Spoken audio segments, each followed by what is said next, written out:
In March of 2025, a company specializing in solar technology based in Germany has quietly rescinded numerous orders. Simultaneously, a defense contractor located in Virginia has begun augmenting its strategic stockpile with silver. Across Asia, 3 refining facilities have ceased the acceptance of new contractual agreements. Meanwhile, in London, the esteemed proprietor of the world's most venerable bullion dealership has instituted purchasing limitations, a measure unprecedented in its 340-year history. This situation is not a hypothetical future event. It is unfolding in the present. Failure to comprehend the signals emanating from these occurrences will lead to witnessing, in real time, the most significant industrial commodity crisis of the 21st century. Over the subsequent 12 minutes, a detailed examination will reveal the 3-stage containment strategy that consistently precedes every critical resource: scarcity throughout recorded history, strategic procurement, export limitations, and price regulation. This pattern has been observed with oil in 1973, with rare earth elements in 2010, with semiconductors in 2021, and now it is manifesting with silver. The critical distinction in the current scenario is the absence of any viable alternative, workaround, or technological substitute. Once this containment protocol is fully enacted, entire industries will grind to a halt. Let us explore what has already commenced, events that have escaped media attention. The initial phase, termed silent accumulation, involves governments and corporations discreetly building reserves without any public pronouncements. There are no press releases, no induced market apprehension, merely a steady methodical acquisition that depletes available supply without apparent notice. China ceased reporting its silver import statistics in late 2023. The significance of this lies in the fact that a nation consuming 20% of global silver supply, withdrawing from statistical transparency, is not an act of openness. It is a deliberate concealment of their ongoing accumulation efforts. India's silver imports reached an all-time high for a 38-year period in 2024. This surge is not attributable to jewelry demand, but rather to strategic reserves. The Indian government has officially classified precious metals alongside military assets, a designation that underscores their perceived value as a weapon rather than a mere industrial component. In early 2024, Russia redirected 100% of its domestic silver output to state reserves. This silver was neither sold nor exported. It was meticulously stockpiled. Perhaps the most alarming revelation is that the United States, the architect of modern financial systems and a dominant force in global commerce, possesses no strategic silver reserves whatsoever. These reserves were entirely depleted between 2005 and 2015, with every single ounce divested. While China, Russia, and India were actively accumulating, America was divesting, placing its faith in paper markets and the illusion of inexhaustible supply, while its counterparts prioritized tangible asset control. Now observe the behavior of corporations. In 2024, Tesla secured 7-year silver supply contracts at predetermined prices, effectively locking in their supply before any potential market contraction. First Solar, Panasonic, LG, and Samsung followed suit, entering into long-term agreements directly with mining operations and completely bypassing the open market. When the world's leading manufacturers begin to engage in hoarding, it signifies they have access to critical data that the general public has not yet seen. This marks the conclusion of the first phase, accumulation devoid of public panic. The sophisticated investors have already established their positions. The pertinent question is whether you have. The second phase, characterized by export restrictions and capital controls, is the stage where nations safeguard their domestic supply by impeding outbound shipments. This process invariably begins with justifications, often citing national security, environmental preservation, or industrial policy. The stated reason is secondary. The outcome is invariably the fragmentation of supply, the disruption of global markets, and significant price volatility. Consider the case of Indonesia, the 4th largest producer of tin globally. In 2013, the nation imposed a ban on tin exports, not indefinitely, but until prices stabilized. In essence, this translated to securing domestic supply and ensuring their strategic partners were adequately provisioned. The price of tin subsequently doubled, leading to shortages for industries reliant upon it. Although the ban lasted only a few months, its psychological impact was enduring, demonstrating to nations the potential to leverage resource control as a geopolitical tool. The rare earth crisis of 2010 exemplifies this. China, controlling 97% of global rare earth supplies, implemented export restrictions, ostensibly for environmental reasons. In reality, the nation was prioritizing its burgeoning electric vehicle, wind turbine, and advanced missile manufacturing sectors, necessitating a domestic focus on rare earth elements. This led to a drastic reduction in global supply, causing prices to surge tenfold within 18 months. Japan engaged in frantic stockpiling, while the United States scrambled to reopen dormant mining operations, a process that takes a decade. The damage, however, was already inflicted. Now, observe the unfolding situation with silver. In 2022, Russia prohibited silver exports to nations imposing sanctions against it. Mexico, the world's leading silver producer, instituted export quotas in late 2024. Not a complete embargo, but sufficient to signal that supply would not be guaranteed. Peru, meanwhile, tightened its mining regulations, thereby curtailing production precisely at a moment of escalating demand. Is this mere coincidence or calculated preparation? The situation darkens further, as 4 South Korean banks ceased the sale of physical silver in February 2025, not by choice, but due to an inability to procure the metal. When even banks with vast capital and extensive global networks are unable to acquire physical silver, it indicates that the physical supply chain is already severely constrained. China has prohibited its citizens from purchasing precious metals through banking channels, increasing risk classifications, and restricting trading platforms. The rationale is clear. When the state is actively accumulating, it wishes to avoid competition from its own populace for the same limited ounces. This constitutes the second phase, fragmentation. Each nation prioritizes securing its domestic supply, leading to the closure of export channels. The global marketplace, which was widely assumed to be perpetually functional, begins to falter. Once the second phase is in effect, the third phase becomes an inevitability. This third phase, characterized by price controls and rationing, represents the endgame.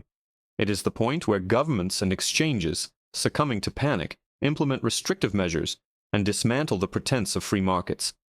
The question is not if this will occur, but when, and the warning signs are already abundant. Let us revisit 1971. President Nixon severed the gold window. Foreign governments were demanding gold in exchange for dollars, and the United States lacked sufficient reserves. Consequently, Nixon terminated convertibility. The price of gold, previously fixed at $35, surged to $850 by 1980. This was not merely a price adjustment. It was a fundamental repricing of value, a collapse of the paper system, and a divergence between physical assets and their paper representation. Those who held physical gold emerged victorious. Consider the Hunt brothers in 1980. They amassed 200 million ounces of silver and demanded physical delivery, leading to a rapid depletion of available vaults. In response, the market reacted with panic, and the rules were altered. Long positions were prohibited, margin requirements escalated dramatically, and trading was suspended. The Hunt brothers were ultimately defeated, but the crucial lesson is this: individuals who possessed physical metal, not futures contracts or leveraged positions, but tangible silver in their possession, fared well. While silver plummeted from $40 to $10 on paper, those who had acquired physical silver at $6 still realized substantial returns. The enduring lesson is that when the system is threatened, the rules are changed, but confiscation is impossible without control. Palladium in 2001 provides another example.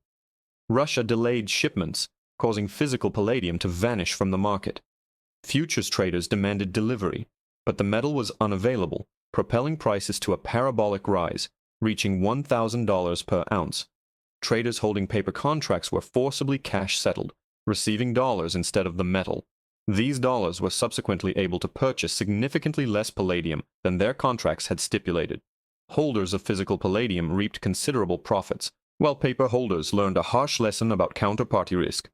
Now, examine the evolving situation with silver. Registered inventories on the COMEX have decreased from 100 million ounces in 2020 to below 40 million ounces currently, representing a 60% depletion. Industrial demand alone accounts for 1 billion ounces annually. Total available inventories equate to merely 3 weeks of consumption. When the next supply shortage emerges, or when a major manufacturer publicly announces its inability to source silver, a cascading effect will commence.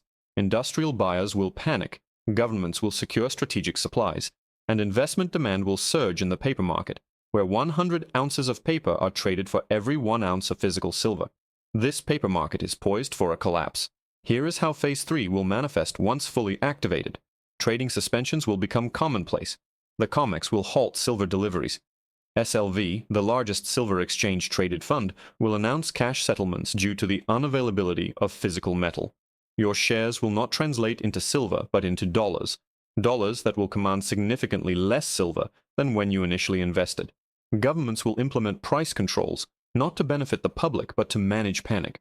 They will artificially cap prices, fostering black markets where physical silver trades at multiples of the official rates. Rationing will commence. Industrial users will receive priority. Defense contractors, solar manufacturers, electronics firms, and individual retail buyers will face significant challenges. Dealers will be completely sold out. Mints will have order backlogs stretching for 2 years. Premiums will skyrocket to $100 above the spot price, as the spot price will no longer reflect market realities. This is not an attempt to incite fear. It is an exercise in pattern recognition, and the pattern is a stark warning. Why is silver unique in this crisis? Every prior resource crisis has presented an escape route. With oil, Saudi Arabia could increase production. For rare earths, other nations could develop new deposits. In the case of semiconductors, new manufacturing facilities could be constructed. However, with silver, there is no viable escape hatch. Let us understand why. Silver's supply is structurally constrained. 70% of its production is a byproduct of zinc, copper, and lead mining. One cannot simply increase silver extraction independently. It is contingent upon the mining of base metals, with silver being an incidental yield. The prices of these base metals are currently weak, discouraging new mining investments. The development of new mines takes a minimum of 10 years, a time frame we do not possess. The deficit is immediate. Recycling efforts will not provide a solution.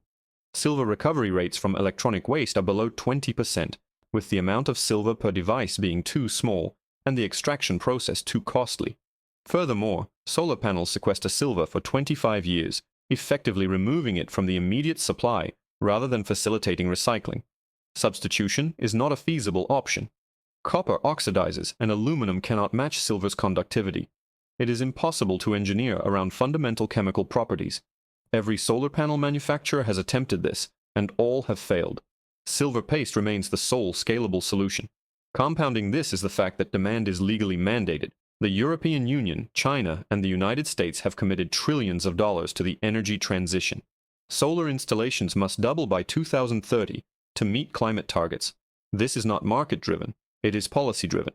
And policy remains immutable regardless of silver's price, whether it be $30, $60, or $150 per ounce. The mandates persist, ensuring that demand is non-negotiable while supply is demonstrably diminishing.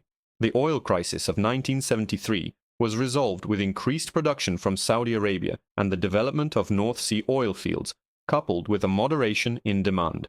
The silver crisis of 2025, however, lacks a comparable solution. There is no Saudi Arabia of silver, no vast untapped deposit awaiting development, and no prospect of demand reduction, as industries are legally obligated to continue purchasing. This represents the first resource crisis in modern history without a structural solution, with price adjustment being the sole recourse, and that adjustment is poised to be severe. Regarding what this signifies for you, this is not an exhortation to panic, but a call to acknowledge reality. The lockdown has already commenced. Phase 1 is complete, with nations and corporations engaged in stockpiling. Phase 2 is actively underway, characterized by the proliferation of export restrictions and the fragmentation of supply. Phase 3 is approaching. The paper market is operating on borrowed time. It is imperative to understand this. Once Phase 3 is fully implemented, price will become irrelevant. You will be unable to obtain silver at any cost. Dealers will be depleted of inventory. Mints will face year-long waiting lists, and banks will cease sales. You will be left holding depreciating currency, powerless to convert it into the sole asset retaining its value. The window for action is now, not next month, and certainly not when headlines confirm these present assertions. By that juncture, premiums will likely exceed $50 above the spot price, physical silver will be unobtainable, and you will be competing with millions of others who have just awakened to the crisis. Possessing physical silver in your direct custody not within an ETF, not as a certificate, and not in another entity's vault, but in your hand, is the only position that offers protection. This is a location where no counterparty can fail, no government can impose restrictions, and no exchange can unilaterally alter the terms of settlement against your will. This is the sole strategy that will endure Phase 3. This communication is not investment advice, it is the recognition of a historical pattern. We have outlined the 3 phases: covert accumulation, export limitations, price controls, and rationing. We have cited historical precedents, including oil, rare earths, palladium, and gold, and we have elucidated why silver's circumstances are distinct: no substitute, no new supply, and no escape mechanism. The lockdown has begun. Nations are securing their supply chains. Corporations are engaged in hoarding, and the average individual remains oblivious to the impending situation. Do not be average. Do not await confirmation. By the time everyone perceives the reality, it will be too late. Investigate these claims independently. Examine COMEX inventories. Review export data. Scrutinize corporate supply chain disclosures. All of this information is publicly available and meticulously documented. Upon observing this pattern, and as Phase 2 accelerates and Phase 3 draws nearer, you will comprehend that this is not mere speculation, but the most significant resource lockdown of the modern era, and a vast majority of people are unprepared. Subscribe and enable notifications, for the events that follow will delineate between those who prepared and those who did not. Individuals who discern the pattern early do not merely survive, they prosper. The clock is ticking. The lockdown has commenced. The critical question is whether you will act before the opportunity closes. Do not emulate the majority.